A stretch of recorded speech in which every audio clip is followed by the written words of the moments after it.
What is going on, everyone? Trust the Buzz here. If you're new to the channel, I make Charlotte Hornets content, so if that interests you, make sure you go ahead and hit that subscribe button down below. If you cannot tell by the thumbnail title of this video, in today's video we're going to be talking about what is wrong with Brandon Miller. And I say nothing. Does that make me crazy? Maybe. Does that make me a Brandon Miller homer? Probably, I guess. I mean, he's on my team, so I'm going to root for him. But also, even though I'm not the biggest Brandon Miller defender, I know basketball. I see what's happening on the court. And his struggles, while there are some things that are on him, like he does put himself in just weird positions that where he gets these bogus fouls called on him, which that's something he'll learn. I'm not concerned. It's summer league. You get 10 fouls for a reason. But the team is just a mess. The team around him is a mess. Nate Oates at Alabama is a good coach. Nate Oates at Alabama has a great coaching staff.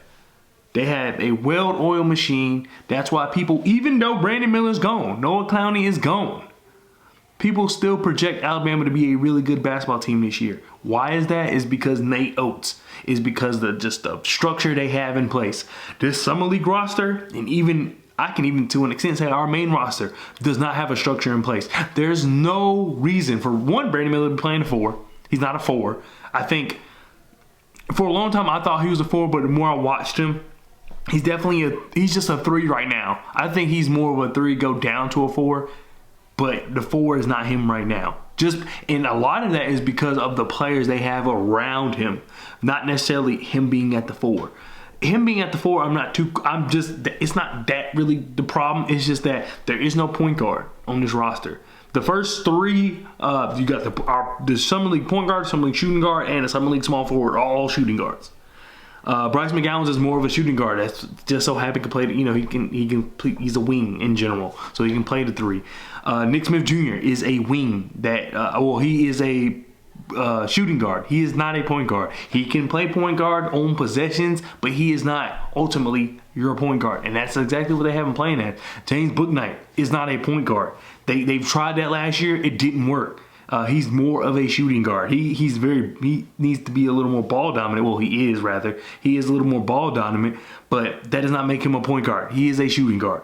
Nick Smith Jr. is much better playing off ball. It just doesn't work that way. Bryce McGowan, he's not really that guy to really ISO and take it to the rim. That's not really his game. He's more, he's going to get the cuts, and he's more of an off-ball player, even though he can take it off the dribble and attack the basket, even though he did that way too much this game. It's just, and then our center, Kai Jones, doesn't pass at all. He just doesn't pass.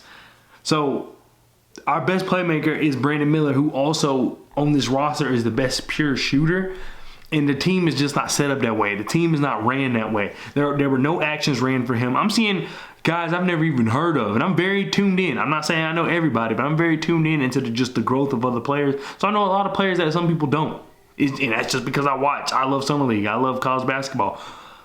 Those guys on the Warriors who are randomly fighting for a spot on a team, not even the Warriors, on a team, are just getting plays ran for them, and Brandon Miller can't even get the ball in his hand because Nick Smith Jr. has the ball, Amari Bailey has the ball, James Bouknight has the ball, Bryce McGowan has the ball, Kai Jones has the ball, James Najee doesn't really pass. That's not his game. Why even ask him to? Brandon Miller is suffering because he's more of a we player than a me player. And what I mean by that is Brandon Miller, you can tell, is just more of a systematic player. You get the best out of him if you put him in a role and tell him, hey, strive in this role. This is what I want you to do. Hornets don't have that. They don't know what they want anybody to do. That's why I really can't even blame Bryce McGowan. I really can't even blame Nick Smith Jr. I really can't blame any of those guys because the Hornets don't know what they want anyone to do. If it was me, I think the best thing you would do with Brandon Miller is with this offense, with this team you have him just run the offense. I'm not saying line him up at point guard, but have him just run the offense because that's going to be your best bet. He had 7 assists and he barely touched the ball tonight.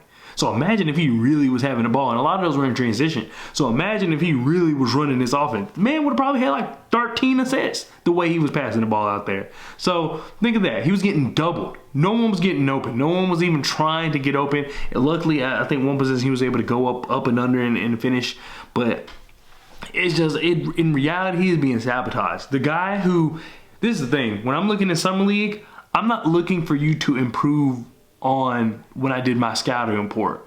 So, like, for example, I don't expect Brandon Miller to all of a sudden be this guy who can finish at the rim. I don't. He really didn't show that much in college. He didn't really pull up from the mid-range. I'm not expecting him to come to Summer League and do that. If he does, great. What I want you to do in Summer League is what you were advertised to do. That's it. And for Brandon Miller's sake, it's his defense, it's his shooting, it's his playmaking. I've seen him playmaking. I see signs of the defense. I see it's there. I think the foul trouble has really stopped him from doing that, but I see it. I definitely can see it. I would like to see more, but, you know, it is what it is. I'm pretty sure we'll see it. The foul trouble, I think, is just giving him a hard time, and therefore, at the end of the games, he's not really defending like you expect him to. And the shooting, I see it when he gets it. Shoot it 20 times. Why? Why not? We're losing by 20. Victor Wembanyama is about to put 100 on us unless they pull him. He's literally about to put 100 on us. Why not let Brandon Miller just go off and do what I'm not saying he's not a star player. I know I said have him run the offense, but Brandon Miller's a very cerebral player. He's going to make the right pass. He's not going to be like the rest of these guys who are just getting up a shot, which, to their defense, one, there's no structure on this team, which I've already said, but two, that's their game. That is what you draft. You don't draft Nick Smith Jr. to be like, all right, he's going to be LaMelo Ball. You don't draft Amari Bailey. Well, okay, maybe you do. Because Amari Bailey, I think he has shown signs that, okay, he might can do this. We just got to give him more reps. Well, then give him the reps. I think they're kind of like not really putting him, okay, be our lead point guard. They had that, like, the Robinson guy be more of a true point guard. So put Amari Bailey in those positions, but anyway, I think everybody's being put in the wrong position. However, I think for Brandon Miller, it's just worse just because of the fact of those who are around him. He doesn't have people who are going to just always make the right play. He doesn't have people who are just going to always do what's best for the team. They're going to try to get their shot, and a lot of that is because they believe in their ability, and a lot of these guys are good. I think Amari Bailey, I think Nick Smith Jr. are really good. I think they're going to be players who get real NBA minutes. They're going to be real NBA players. Brandon Miller is not that. That's not what he does. That's not his game. So therefore, I think I would want to have my Summer League team kind of support my star player. And in this case, Brandon Miller is your star player. It's not James Bouknight. It's not Bryce McGowan. It's not Kai Jones. It's Brandon Miller. So why is the team not set up to have this guy shine? Like I said, I'm not saying he takes every shot. I say that as an exaggeration, but I mean, I'd rather that than what I'm seeing. What I am saying is, why are we not just running plays for him? I have not seen a play ran for him. He gets open and it'd be by accident.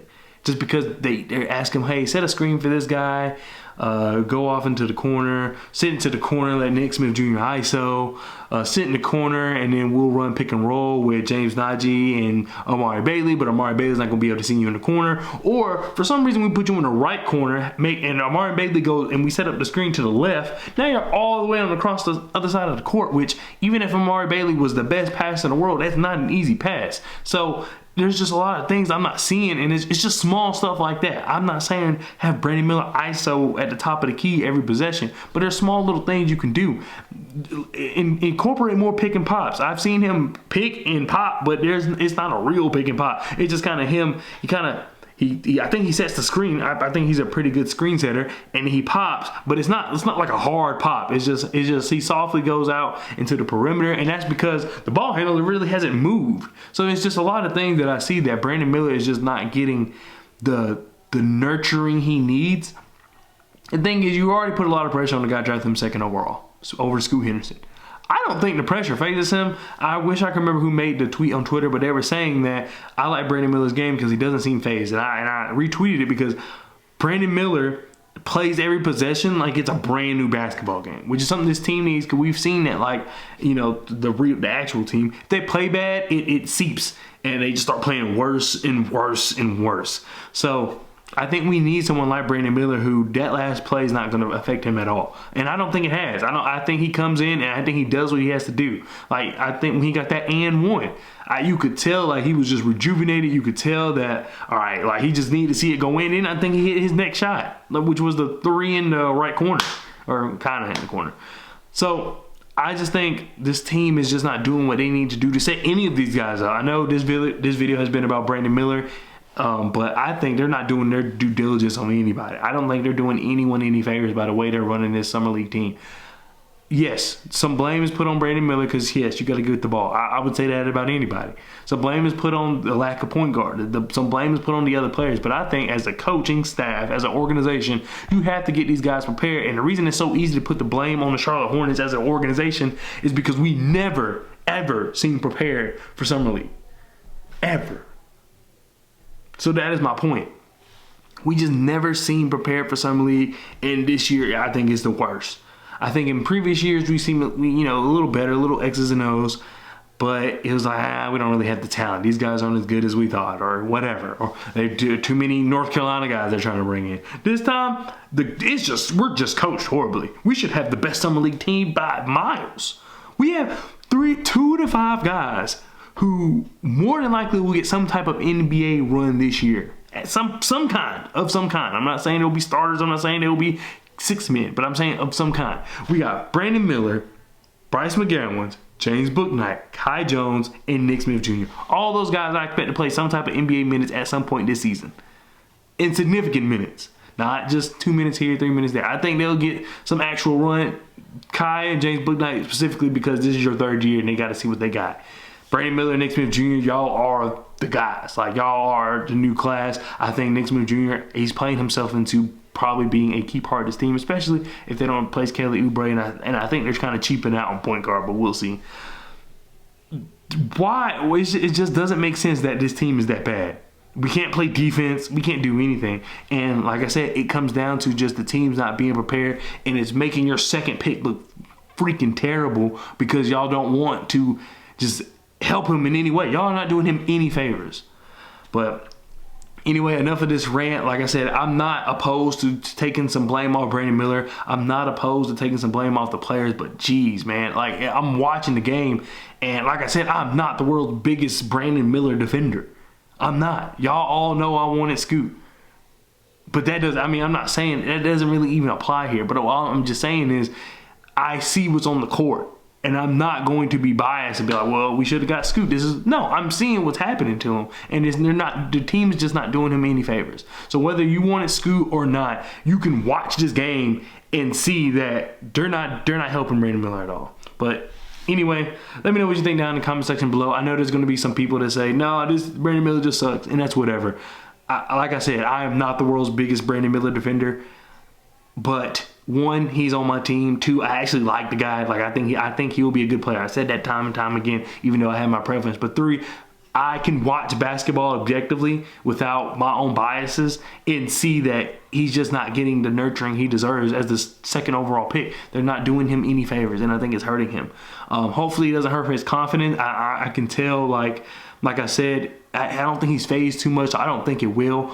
As opposed to, like, let's just say if this was happening to James Bouknight, it would be terrible. Like, if James Bouknight was the 2nd overall pick and then came in it, this would not work well. But I think Brandon Miller is a pretty headstrong young kid, so I think he'll figure it out. But I can't wait till he's on the actual team because they're, like I said, they're not helping him.